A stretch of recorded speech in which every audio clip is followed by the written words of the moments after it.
Hello everyone शांति पाठशाला को मु आपण मानंकु स्वागत जनाउछि।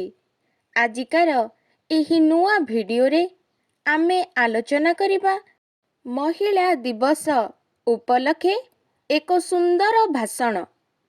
भिडियोटी आरंभ करिबा पूर्वरु चैनल को सब्सक्राइब करि दियंतु एवं बेल आइकन टी को प्रेस करि दियंतु। चलंतु आरंभ करिबा। सम्मान्य सभापति महोदय, पूज्य गुरुजी गुरुमा, सज्जन मंडली, स्नेहर छोट बड़ भाई ओ भौणी माने एवं आजी सभारे उपस्थित पूज्य विचारक मंडली, आजी हेउछि आंतर्जातिक महिला दिवस। एही दिवस उपलक्षे मते किछि कहिबार सुजोग मिलिथिबारु मु निजको धन्य मने करूअछि। समाजरे नारीर स्थान गुरुत्वपूर्ण, किंतु वर्तमान आम देश तथा पाश्चात्य देशरे नारी माने नाना भावरे निर्यातित, अंधकाररे पड़ी सेमाने असंतुलित, नारी को अबला भावरे दुर्बला भावरे गणना करा जाउछि। नारी हेउछि नारायणी, तेणु नारी मानंक सर्वविध उन्नति तथा सुरक्षा पाई 1975 मसीहा मार्च 8 तारिख दिन आंतर्जातिक महिला दिवसर शुभारंभ हेला। सेही दिन ठारू प्रति वर्ष मार्च 8 तारिख दिन आंतर्जातिक महिला दिवस भावरे सारा विश्वरे पालित हेउछि। वैदिक युगरे नारी माने उच्चासन लाभ करिथिले। विश्वबारा, लोपामुद्रा, मैत्रेयी, लीलावती, संघमित्रा प्रभृति परम विदुषी गण निज निजर गुणावली रे प्रसिद्धि लाभ करिथिले।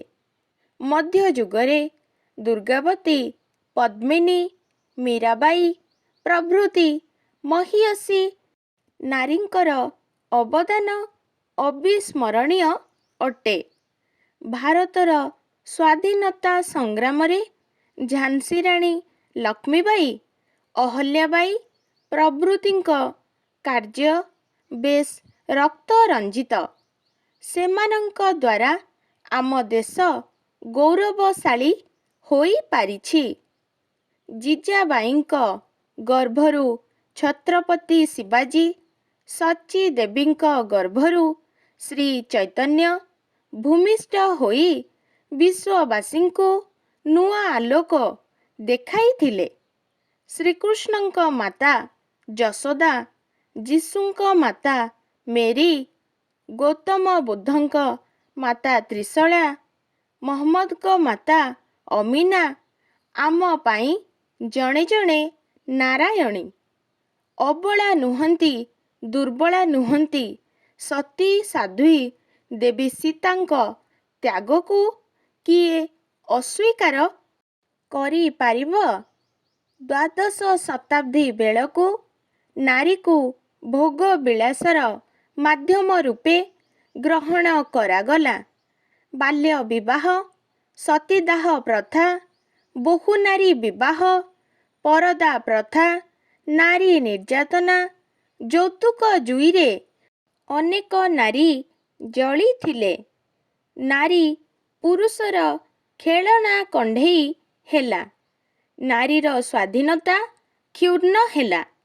राजा राममोहन राय, स्वामी दयानंद सरस्वती, ईश्वरचंद्र विद्यासागरंक भली महान महापुरुष मानंकर आविर्भाव फलरे नारी जागरणर नुआ अध्याय सृष्टि हेला।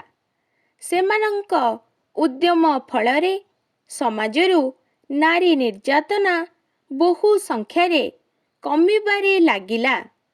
तथापि आमको ସତର୍କ ଓ ସଚେତନ ହେବାକୁ ପଡ଼ିବ।